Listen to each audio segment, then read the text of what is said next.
And now I'd like to introduce Andy Schuricht, CEO of Valor CSR. Good morning, everybody. Thanks for joining us. Just a little bit about me. My name is Andy Schuricht. I'm the founder and CEO of a company called Valor CSR here in Las Vegas. If you look in the bottom right-hand corner of your screen, you might see that certified, that B in a circle. You may have seen that before elsewhere. That's a certified B Corp logo. Valor CSR is actually the first and only certified B Corporation in Southern Nevada. And if you want to talk about that, I'm happy to answer questions about that a little bit later. I'm not going to go into it today, but you might have noticed that, and I just wanted to sort of point that one out. So today we're going to talk about corporate social responsibility. I don't like the word responsibility. It reminds me of mowing lawns, so I crossed it out and wrote awesomeness. So today we're going to talk about corporate social awesomeness. So when we talk about CSR a lot of times, the first question we usually get is, what is it? What does it mean? So we'll start with a quick definition. CSR is really those set of activities that a business can do that doesn't directly affect your bottom line in the short term. So, doing a promotion or changing a sales price or something specific, adding a feature to your product, those are all kinds of product-related things. Things that are CSR are things that aren't directly related to that. So it might be adding a new employee benefit, an interesting employee benefit. It might be engaging in corporate philanthropy or volunteering. And we'll talk specifically about some different kinds of CSR, but it's important to note that it's not just philanthropy, that there are lots of other things that you can do that make your business more attractive to both customers and employees. So why we're talking about CSR today and why we're talking about CSR more frequently now than we used to is kind of the first two lines here. The 86% of customers expect companies to do more than make a profit. That number has slowly increased over the last 10 years. It was in the 70s about 10 years ago. Right, last year it was 87, this year it's 86, so it's a pretty high number. That's from a Cone Communications study they did in 2017. The second line, 89% of customers will switch to a brand that's associated with a cause. For those of you that sell things, that is a terrifying number, I think, to know that almost all of your customers, if they see a product that's identical to the product that you're selling, but that product is associated with a cause, that gives them a good reason to switch away from your product. On the other hand, if you are associated with a cause or you've got some sort of social purpose connected to your business, you can actually attract those customers. Interestingly, these numbers are reported by customers, so it's people asking them the question, would you switch to a brand associated with a cause? And 89% of people say yes. In reality, what people's purchase behavior is actually turns out to be a little bit different, but the number is still high. If they've done some blind research where they've had two identical products, one of them was considered to be connected with a social cause and the other one wasn't, what they found was that actually over 50%, is about 54% picked the cause associated product, and the cool thing is that they were willing to pay 20% more specifically because of that. The second question I get is a lot of times is, how does CSR work? Like, by adding these features, what's the mechanism that makes your business do better? There are a lot of theories, but the one that seems to make the most sense and is the most testable is attached to customer satisfaction. And what they found is that companies that have good, strong social responsibility programs or are known as good social responsibility players receive just a 10% free boost in customer satisfaction. Customers are just straight up more satisfied with the products because of that. The other interesting thing about CSR, and there was lots of research over the last probably 30 years that kind of goes all over the place. Some of it says that it's a benefit, that it can actually do good things for your company. Sometimes it looks like it's a cost. Sometimes it looks like there's no answer, like you don't know what the answer is. And the reason why has to do with strategy. Now, if you're participating in CSR programs now, there's a good chance that you don't have a specific strategy around it. You might buy a table at a gala event, or you might do a jeans day or volunteer or do something like that. That ad hoc CSR is actually terrible. It doesn't do what you want it to do, and it actually kind of hurts you. Now, the graph below, and I apologize, I need to come up with a better way to describe this graph, but look at the red line. That's the top 10%. So these are the people that are doing the best in social impact in their business. In the short term, which is the red dot on the left, you can see that they actually kind of underperform the bottom 10% and even everybody in aggregate. But over the medium term and the long term, they start to pull away. And that kind of makes sense. Is that the better your strategy is, it may cost more in the short term, but over the long term, you actually start to see those benefits, the medium term and the long term. The yellow dot is the bottom 10%. These are people that are doing absolutely nothing. You can actually see that they're outperforming everybody in the short term. And again, that kind of makes intuitive sense. It means they're not spending any money on these activities. But it doesn't pay off over the medium term and the long term. They end up kind of near the bottom. But the worst case, look at that, is the orange. That's the middle 20%. We're just kind of making it up as we go along and not really thinking about it. You actually underperform if you do that. You underperform in the short term, the medium term, and the long term. It's the worst case scenario. So it's actually better to do nothing at all than to go without any kind of plan. So today we'll talk about what that plan means. And obviously, because it's a webinar and you need to learn something, I'm going to tell you the wrong way to do it. So the wrong way is the way that most people start. And they start by thinking of what activity they want to engage in. They want to participate in a charity race. They want to support a cause. They want to do some sort of corporate volunteering. They want to add a new employee benefit that they think might make their employees happier. Unfortunately, that falls in that non-strategic bucket. And starting with the activity first means that you're missing the point. And the point is to identify the business benefit that you want. So if you pick what business benefit you want first, then you can figure out if it makes sense for you. And then finally, as a third step, you can figure out what the activity is going to be. So we'll step through a few of the business benefits, just so you can kind of see what kinds of things CSR can affect. So the first one is legitimacy. And for those of you confused about the picture, that's a ratchet. That's a wrench that you turn, and when you turn it the other way, it clicks. The interesting thing about social programs is that they do show a ratcheting effect, that the social and ethical norms tend to shift over time. For example, 30 years ago, you may not have had healthcare benefits provided by your employer. It was an optional benefit that some people had and other people didn't. As more employers start to add those, other employers think of that as, oh, we need to kind of catch up, we need to do that too, and after a while it becomes sort of required. Everybody has to provide that benefit. Another example of ethical norms shifting is Nike, for example. If you remember several years ago, probably 20 years ago now, Nike got in trouble because they were putting shoes together in factories that employed children. It wasn't illegal. There was nothing illegal about it. The countries that the factories were in didn't have laws prohibiting children from working in factories. But the social norms, the ethical norms of people purchasing the shoes found that incredibly distasteful, and Nike actually had to go clean that up. Now they're a leader. They know lots about their factories, and their factories are all very, very well run. But if they hadn't have fixed that, because the ethical norms had shifted, they would not be in business anymore. Nike would be gone if they hadn't have paid attention to that. A second benefit that you can get for your business was one that seems a little bit more obvious, and it's visibility. So this one is the one that people have a tendency to think of first. And you always want the maximum amount of visibility for your company.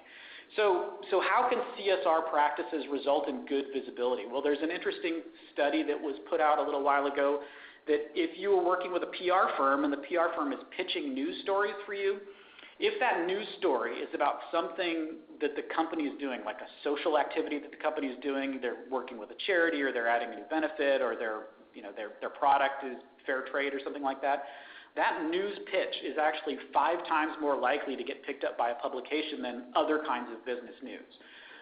So people are more interested in hearing about these kinds of stories, and they're stories that are easier to tell. Specifically, sometimes I hear a misperception about visibility, specifically related to corporate philanthropy. I'll have business owners tell me all the time, I don't want to talk about the charitable giving that we're doing because it seems distasteful. It feels like I'm bragging. And I get that. That makes perfect sense. From a business standpoint, if you're not going to tell anybody you're doing it, then you're kind of wasting your time. But there is a side way to get around that too. If you're giving money to charity, rather than you talking about giving money to charity, have the charity do it on your behalf. I guarantee that if you make a $1,000 donation to 3 Square and ask them to, they will put something about that on their Twitter feed or their Facebook page, and they have way more followers than you do. And they can talk about what great things your company is doing, and that's going to get you a lot more visibility than you talking about it yourself. So there's no need to be shy. Another kind of obvious one is differentiation. This one is where if your company is related to a social cause or has some sort of additional social benefit that your competitors do not, that goes back to that first slide that talks about customers willing to switch because of that relationship to a social cause. One really fantastic example of this is Tom's Shoes. I mean, if you're not familiar with Tom's Shoes, they sell these floppy little canvas shoes for $55 a pop. Their shtick was that every pair of shoes that you buy, they will provide a pair of shoes to someone who does not have shoes, and they call it their one-to-one program. It is wildly successful. The shoe market is incredibly competitive. There's lots and lots of players. It's tough to get your name out there, and Tom's, just in the last 10 years or so, has gone from a random shoe brand that nobody's ever heard of to being one of the top shoe brands. It worked really, really well for them, and it made them stand out. So this is a fantastic benefit. Another one is client or customer relationships. Now, this is the one that I'll hear most used as an excuse to buy a table at a charity event. Like a customer will ask you, hey, we're having a gala. Do you want to spend $5,000 for a table at our event? And the answer will be, yeah, we'll do it because we want to maintain a good relationship with our client. That's a good thing, but there's always a good time to sort of dig into that and figure out if the reason that they're asking is maybe they just want a direct gift. Maybe they are required to ask and they're on that board because it has the fewest number of meetings. But there are other ways not related to corporate philanthropy that you can make good client relationships. So the picture there, that's Muse Air. You probably don't remember Muse Air. They've been gone for a while. But back in 1982, they were the first and only airline to ban smoking on all of their flights. And they did it because smoking on airplanes is disgusting. It's nasty. If you remember back when we flew on planes that had smoking, it was horrible. They wanted their customers to have a better flying experience, and they also wanted their employees, their crew on the planes, to not have to breathe smoke for each of their flights. They did it a full 6 years before anybody else. They were the only airline to ban smoking. They did it 6 years before anybody else. And the reason that everybody else did it is because it became federal law. Nobody else did it voluntarily. They did it because it was a requirement. Muse Air got bought a little bit later by Southwest, which was a nice exit for them. And part of that may have had something to do with those good customer relationships.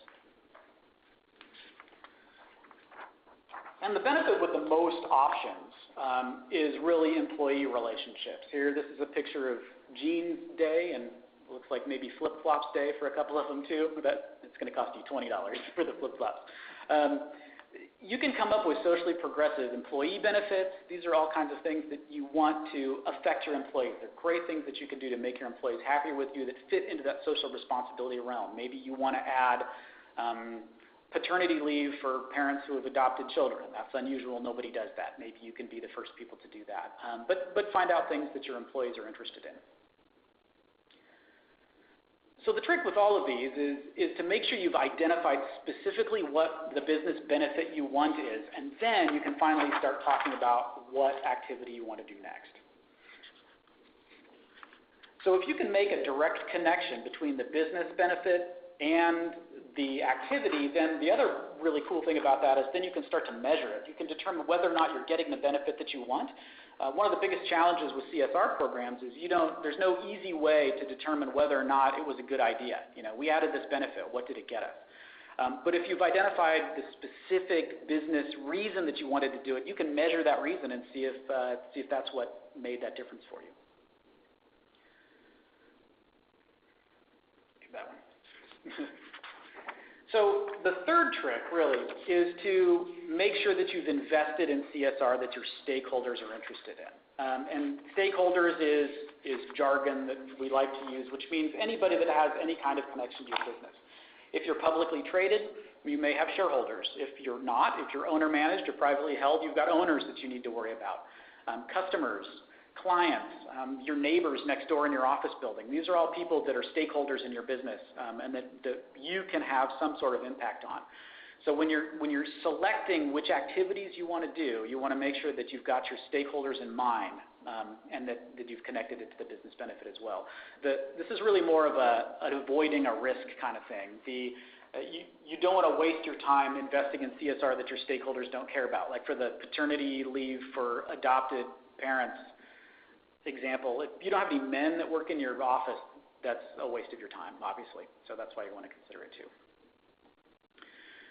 And what I'd like to do is sort of close. I want to leave some time for questions, but I want to close with an example that I've used a couple of times, which is somebody that's gone and kind of thought about this the right way, and you can see how incredibly successful it was.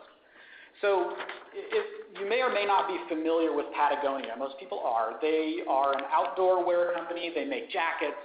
They sort of invented the fleece jacket, that chinchilla fleece, which is made out of recycled 2-liter soda bottles. They're huge proponents of the environment. They invented the concept of 1% for the planet. If you don't know what that is, that's where 1% of their sales is donated to environmental causes. Yvon Chouinard, their CEO, is a huge environmental activist, and they've made that the core of their company, that everything they do, they think about its effect on the environment and see how that they can get people interested in going outdoors, which is going to help them probably sell more jackets.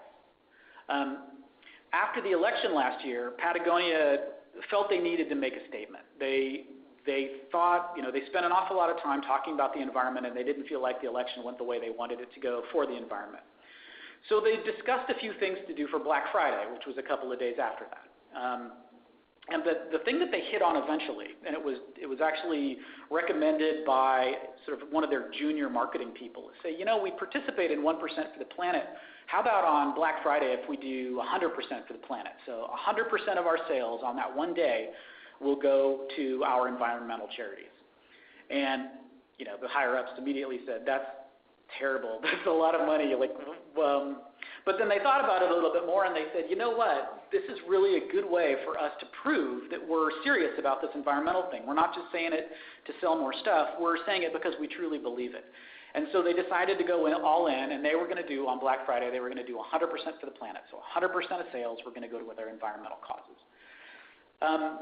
They took out an ad in the New York Times. They did a little bit of social media. And interestingly, so Patagonia isn't a big consumer culture product company. They don't have Black Friday sales. There's no doorbusters. Nothing's on sale. It's just a regular Friday for them. There's probably more people in the mall, but they're not doing any promotions or anything on Black Friday anyway. It's just a regular day for them. So this was something new. Nothing's on sale. You can actually buy Patagonia gear at other retailers on Black Friday for less money because other people will have Patagonia stuff on sale. So they thought, a typical Black Friday, they're going to do between $2 and $2.5 million in sales. They say, this is a pretty cool promotion we're doing. They might get some people interested. They told Yvon Chouinard, the owner, and the current CEO, Rose, they told them, worst case scenario, we think we're going to do $3.5 million in sales. That's going to be the worst possible case. And they got buy-in. They said, okay, go ahead and do it. It kind of blew up on them. So within 2 days, they got 60,000 new Facebook followers. They were trending on Facebook, Instagram, and Twitter. Some very prominent social media users retweeted or reposted their stuff. And by 10 o'clock in the morning Pacific time, they had already hit $3.5 million in sales. By the end of that day, they had done $10 million in sales. So they beat their typical Friday, just because of this promotion, they beat this typical Friday by 5 times, which is phenomenal. It's a crazy thing. It gave their employees something to talk about. Can you imagine walking into the store and the Patagonia employee gets to say, hey, you want to hear something cool? Anything you buy today, 100% of that sale price is going to go to our environmental charities. That sold a lot of jackets. The kicker, and this is the thing that's totally amazing and makes this a fantastic story, 76% of people who purchased from Patagonia online that day were brand new Patagonia customers. Those were all acquisitions. So for those of you that work in marketing, they just spent $10 million to get an awful lot of brand new Patagonia customers for life who are now within their mail stream. They're receiving their email communications. They're finding out about all of the environmental causes that they can be associated with locally. It's a phenomenal win-win story. And the reason it worked is because they did these three things really, really well. The first thing is they identified the business benefit that they wanted. They wanted to absolutely put a flag in the ground and say that we are absolutely committed to the environment. We are going to do something that shows that when we talk about Patagonia as an environmental brand, that brand is 100% about the environment. So they made that connection very, very clear. The CSR activity was clearly connected to the business benefit. That 100% was a huge commitment. 1% is pretty cool, and doing 1% for the planet is a really good way of telling people that you are interested in the environment, but 100% is really going above and beyond. And clearly by that $10 million that they sold that day and the 76% of brand new customers, they invested in CSR that their stakeholders were absolutely interested in. It is a win on all three of those, and that is why that is such a phenomenal story. And with that, I know I went really fast and I threw an awful lot at you. I would love to answer any questions you have about corporate social responsibility, about corporate philanthropy, about certified B Corps, about the business benefits. If you want more information on specific research that I've cited about that 10% number or some of those other numbers where I cited the benefits that you can get from CSR, I'm happy to share those kinds of things with you as well. And again, if you'd like to ask any questions, feel free to type them into the chat box in the bottom left corner of your screen. And if you're listening in on the phone only, you can press *7 on your phone to unmute your line. So just a quick question that I have. For-profit and non-for-profit, what do you think, what's the difference in company structure, or is there a difference in company structure for a nonprofit company who's wanting to get involved with more CSR practices or a for-profit, or is it pretty much the same? No, that's a good question. So one of the things that nonprofits sort of automatically have, which is a really good benefit, is they are formed around a particular social purpose. There's no reason to start a nonprofit unless you have a social purpose directly connected to it already. And so they're 90% of the way towards having that strategy. So any of their activities, it's easy to just connect that activity directly back to that, whatever their social strategy is. There's really no reason for them to go out and look at new things because they've got something baked in already. I think that's a really easy one for nonprofits. And it's one of the reasons that people love working for nonprofits too. You go to work for a nonprofit because you're interested in the cause and you're excited about working on that cause. And it's up to the nonprofits to make sure that you've got your employee engagement metrics right, that you've got your volunteer projects right, and everything is sort of focused in that one direction. It can really give you those benefits sort of automatically. It's a little bit of cheating that nonprofits do in this case. For-profits, sometimes depending on what your business is, you may have to look around a little bit and come up with something that's important to you.